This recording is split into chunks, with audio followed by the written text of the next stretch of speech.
혹시 여러분 연구에서 어떤 노드가 네트워크에서 제일 중요한가? 라는 질문 한 번이라도 고민한 적 있나요? 바로 이럴 때 필요한 게 네트워크 중심성 분석이에요. 오늘은 중심성 세 가지 정도, 매개, 근접, 개념이 실제로 논문에 어떻게 쓰이는지 실전 분석법을 짚어볼게요. 네트워크 중심성 분석 왜 쓸까요? 설문조사처럼 미리 정해진 보기만 보면 진짜 중요한 연결이나 숨은 영향력 있는 사람을 놓치기 쉽거든요. 데이터에서 구조적 패턴을 스스로 찾아내는 게 이 분석의 강점이에요. 이 논문은 사회 네트워크에서 중심성의 개념을 명확히 정리하고 기존 중심성 지표의 한계도 짚어요. 그리고 새로운 측정 방법을 제안해서 더 다양한 맥락에서 쓸 수 있게 했답니다. 한마디로 중심성이 실제로 뭘 의미하는지부터 분석법까지 한꺼번에 잡아주는 연구예요. 분석에 쓴 데이터는 논문에 따로 명시되어 있진 않지만 네트워크 중심성 분석은 노드 사람 기관 등과 연결 관계 소통 등 형태면 쓸 수 있어요. 여러분도 이런 구조 데이터가 있다면 바로 적용 가능합니다. 이제 본격적으로 세 가지 중심성 개념을 하나씩 살펴볼게요. 먼저 정도 중심성 디그리 센트럴리티부터 볼까요? 이건 노드에 직접 연결된 이웃의 수를 세는 거예요. 쉽게 말해 친구가 많은 사람이 중심에 있다는 논리죠.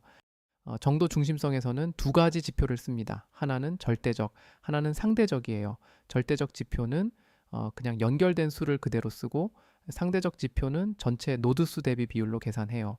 여러분, 데이터에선 전체 노드 규모에 따라 두 방식 중 고를 수 있겠죠? 두 번째는 매개 중심성 Betweenness Centrality입니다.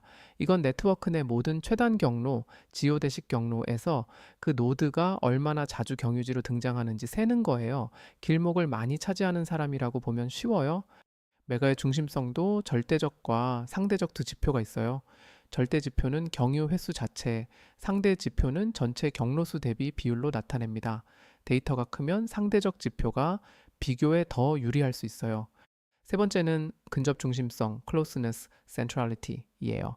이건 한 노드에서 다른 모든 노드까지의 거리 합계를 따져서 평균적으로 얼마나 가까운지 측정합니다. 즉, 누구에게든 빨리 닿을 수 있는 사람이라는 뜻이죠. 근접 중심성에서도 절대 상대적 지표를 각각 사용합니다. 절대는 거리 합계 자체, 상대는 전체 네트워크 규모를 반영해 표준화한 값이에요.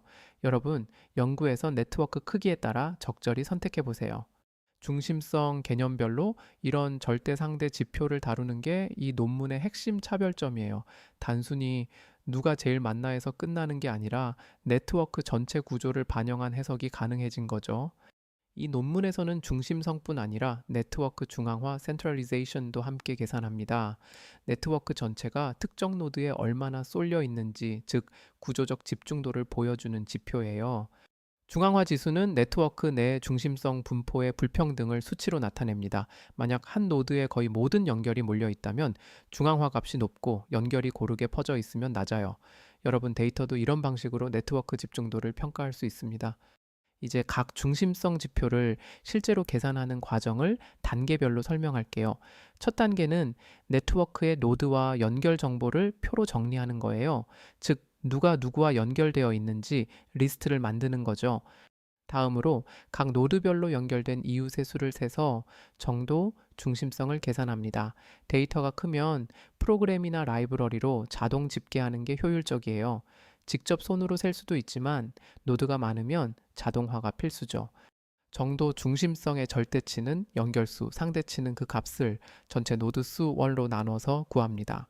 예를 들어 10명 중 3명과 연결된 경우 상대 중심성은 3구가 되겠죠. 이런 식으로 데이터에 바로 적용할 수 있어요. 맥의 중심성은 모든 노드상의 최단 경로를 찾아야 해요. 그리고 그 경로상에 해당 노드가 몇 번이나 위치하는지 세죠. 이 작업은 데이터가 많을수록 계산량이 급격히 늘어나니 소프트웨어의 도움을 받는 게 일반적입니다. 맥의 중심성의 절대값은 단순히 경유 횟수, 상대값은 전체 가능한 경로 수로 나눠서 표준화해요. 여러분, 논문에선 네트워크 크기에 따라 절대값과 상대값 중 해석이 더 적합한 쪽을 골랐으면 됩니다. 근접 중심성 계산은 각 노드에서 다른 모든 노드까지의 거리를 재고 그 거리들의 합을 구합니다. 합이 작을수록 다른 노드들과 가까운 거니까 값이 클수록 중심성이 낮아진다고 볼 수 있어요. 근접, 중심성의 절대값은 거리 합의 역수, 상대값은 네트워크 크기에 맞춰 조정된 값이에요. 그러니까 네트워크가 크면 절대값만 볼 때와 상대값 볼 때 해석이 달라지기도 하죠. 이렇게 세 가지 중심성 지표와 각 절대상대 지표를 다 계산하면 네트워크 내에서 누가 어떤 역할을 하는지 훨씬 명확하게 보입니다. 단순히 연결 많은 사람이 아니라 길목을 차지하는 사람, 누구와도 빨리 연결되는 사람까지 한눈에 파악할 수 있죠. 논문에서는 각 중심성 지표별로 네트워크 전체의 중앙화 정도도 함께 계산합니다.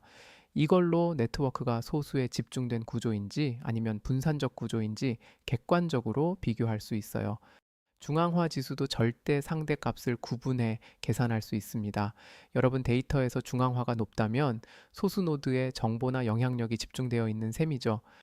지금까지 나온 세 가지 중심성 개념은 각각 다른 사회적 맥락에 맞게 쓸 수 있어요. 예를 들어 정보 확산 연구에는 정도 중심성이, 중개자 역할에는 매개 중심성이, 빠른 접근성에는 근접 중심성이 더 적합하겠죠. 여러분이 사회 네트워크 데이터를 다룬다면 중심성 지표 선택이 연구 질문에 따라 달라져야 해요.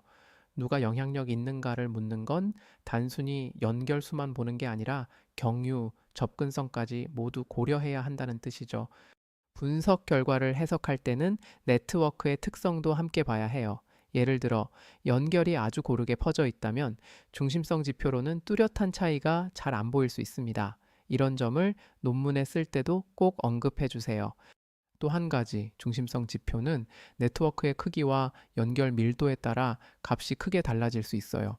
그래서 다른 연구와 비교할 때는 상대적 지표나 표준화된 값을 함께 제시하는 게 좋습니다. 이 논문에서 제안한 새로운 중심성 지표들은 기존 방식의 한계, 즉 개념적 모호함이나 해석의 일관성 부족을 보완합니다. 데이터 주도 네트워크 분석에서 이처럼 명확한 지표가 꼭 필요하죠. 정리하자면 네트워크 중심성 분석은 단순한 연결수 이상으로 사회관계나 정보 흐름의 구조적 특성을 파고드는데 필수 도구예요. 여러분 논문에서 이 세 가지 중심성 개념을 조합하면 기존 연구보다 더 깊이 있는 해석이 가능합니다. 실제로 분석할 땐 중심성 지표별로 표를 만들어 주요 노드의 값을 나란히 비교하면 좋아요. 그러면 네트워크 내 각자의 역할이 뚜렷하게 드러납니다. 중심성 분석의 한계도 있습니다. 예를 들어 네트워크가 부분적으로만 관측되었거나 연결의 강약이 다르면 단순 중심성으로는 전체 구조를 다 설명하지 못할 수 있어요. 논문에 쓸 때 주의점으로 반드시 언급해 주세요. 여러분이 텍스트 마이닝으로 논문을 쓴다면 네트워크 중심성 분석은 소셜미디어, 논문 인용, 조직 내 커뮤니케이션 등 다양한 데이터에 바로 적용할 수 있는 기법이에요. 구조만 갖추면 언제든 쓸 수 있답니다. 오늘 영상에서 다룬 중심성 분석법을 여러분 연구에 어떻게 적용할지 꼭 한번 생각해 보세요. 내 데이터 구조와 연구 질문에 맞는 중심성 지표를 골라 실전 논문에 활용하는 게 중요합니다. 앞으로도 텍스트 마이닝으로 논문 쓰는 분들을 위해 네트워크 분석 중심성 등 실전 분석법을 계속 다룰 거예요.